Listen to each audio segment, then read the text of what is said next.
Well, our big focus, Iran is seemingly downplaying Israel's long-anticipated retaliatory strikes, as many have pointed out. Described by the Israel Defense Forces as precise strikes, Tehran has so far avoided pledging a definitive response to Saturday's attack, as the country's regime faces both a challenging economy and a fight over its future leadership, as per analysts. Israel's strike, though, killed 4 soldiers and seems to have targeted military sites. As far as the reaction from the United States is concerned, Joe Biden has said he hoped this marked the end in escalatory actions between Israel and Iran, as the White House seeks to revert the conflict to a shadow war and not an overt war, as per some Middle East and US analysts. We have reactions lined up for you. Listen in.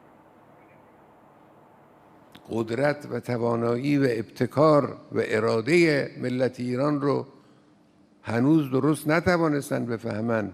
این رو ما باید به اینها بفهمونیم.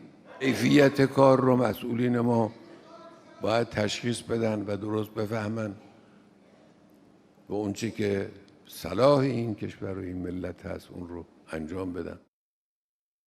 מי שפוגע בנו, אנחנו פוגעים בו. זהו העיקרון שהנחה אותנו עד היום, וזה העיקרון שינחה אותנו גם בהמשך הדרך. התקיפה באיראן הייתה מדויקת ועוצמתית, והשיגה את כל מטרותיה.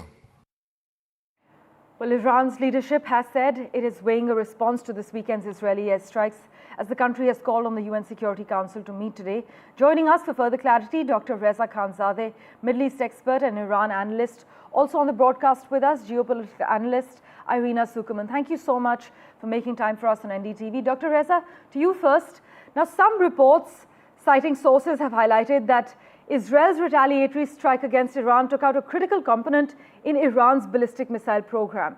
In fact, the mixers, they're highly sophisticated equipment that Iran cannot produce on its own, is what we're hearing, and they need to purchase it from China. Dr. Reza, has this been a huge blow for Iran? Thanks for having me. To phrase it as a huge blow, I think that remains to be seen, but as far as the data that we have seen thus far, especially from the types of open source analysis that is currently going on and ongoing, it does seem to be a significant blow to the regime. We have to keep in mind that, like you said, Iran is very limited in the number of ballistic missiles and most military types of equipment that they have, with all the sanctions that are imposed on them, and also their main backer militarily being Russia, also in a war with Ukraine. They have very limited access to the amount of ballistic missiles that they typically would have. So with these strikes by Israel, it does set them back for a number of years, I believe, for them to kind of regain and get back to where they are now. At the best, I think they have about over 3,000 short-term ballistic missiles that can't reach Israel. So yeah, this would be a significant blow. Now, as far as a huge blow, we would have to wait and see, because a long-term strategy, I think, for Iran would be not so much attacks from Iran, but kind of re-strengthening and regrowing Hamas and Hezbollah and the Houthis, and using their proxies more, moving forward. Irina, meanwhile, do you agree with the assessment that Iran has to weigh the likely diplomatic damage to its improving relations with its Arab partners of mounting a further attack? Then there's the impact on its ailing economy, and the likelihood that a further Israeli strike would actually cause considerably more damage than Friday's softening up exercise.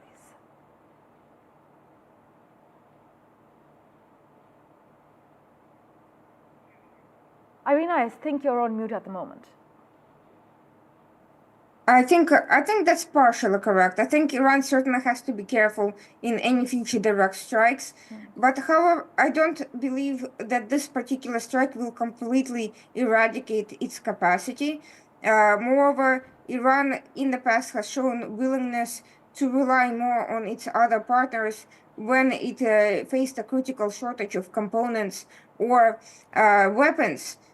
It could purchase more of the fuel from China, or it could purchase more missiles it could reduce the number of missiles that it sends to Russia. It could also rely more on North Korea, another potential partner in this in the axis that Iran has formed with China and Russia as well.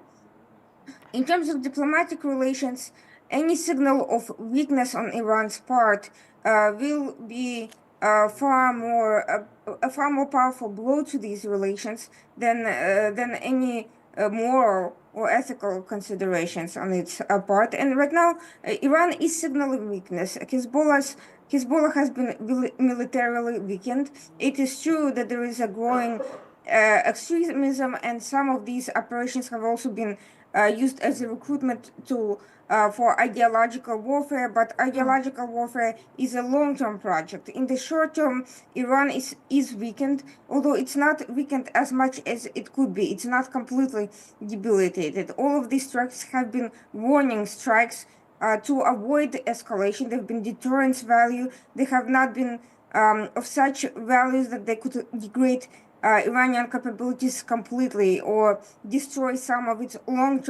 long-range missiles and drones that it has in its capacity. Moreover, the Houthis, while Hezbollah and Hamas have been damaged, Houthis have actually grown in strength and sophistication over time. They're still not where Hezbollah is, but they are growing, and it is possible that Iran will be investing more in them, especially if Russia is also involved.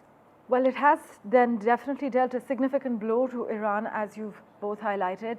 But Dr. Reza, if we go by the latest polling that's been conducted by the Middle East Institute, that clearly shows that public support for Iran's costly foreign policy is now fragile.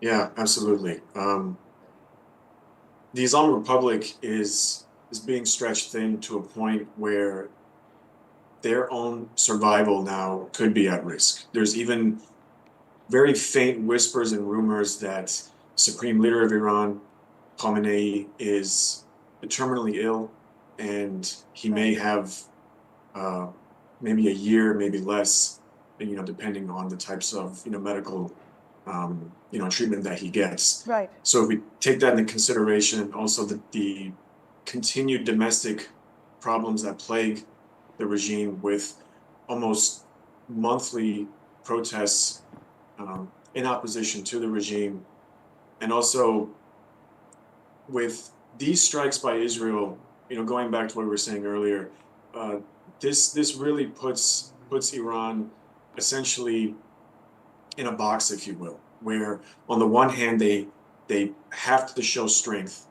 or else they'll seem weak, but in order to show strength, it'll make them weaker because they have a finite number of, missiles, ballistic missiles, what have you, and they're playing essentially a war of attrition with it, against Israel, to where Israel is backed by the United States, where there's essentially unlimited, military capabilities, and Iran is essentially backed by Russia, perhaps China, but I doubt China will, really step in to kind of pick up the gap where it is from Russia.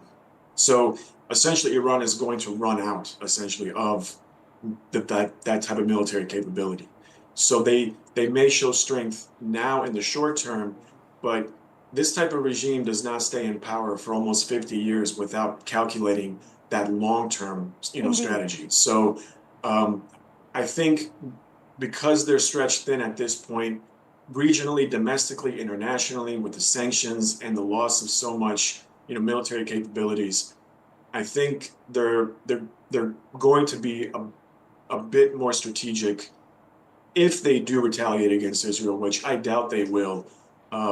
Like I said, I think they're going to start playing a more mid to long term, type of strategy. Right. Irina, meanwhile, the United States says it's concerned that the cycle of tit-for-tat strikes between the Middle East's largest military powers could lead to a full-scale regional war as we speak. But what role do you think the US is playing in helping simmer tensions in the Middle East at the moment?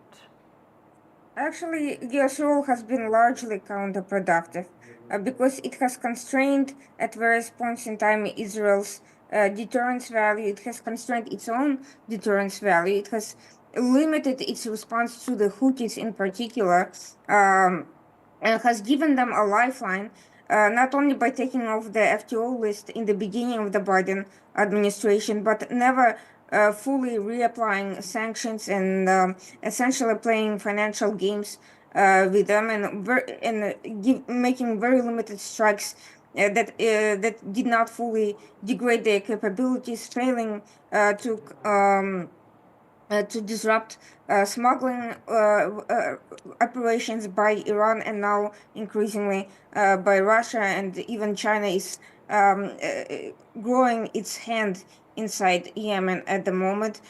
Even with Hezbollah, U.S. has played such a cautious game that it's almost like it does not really see the big picture in the region. The fact that Iran's proxies are not just military components of the chaos, but they are also political movements which have used corruption, political ties, and organized crime and assorted other and ideological strategies to root themselves, entrench themselves Well, in many continue to several actually countries. question the role that the United States is playing on ground zero. But thanks so much, Irina Tsukerman, as always, for joining us, and Dr. Reza Kanzadeh for joining us with your assessment.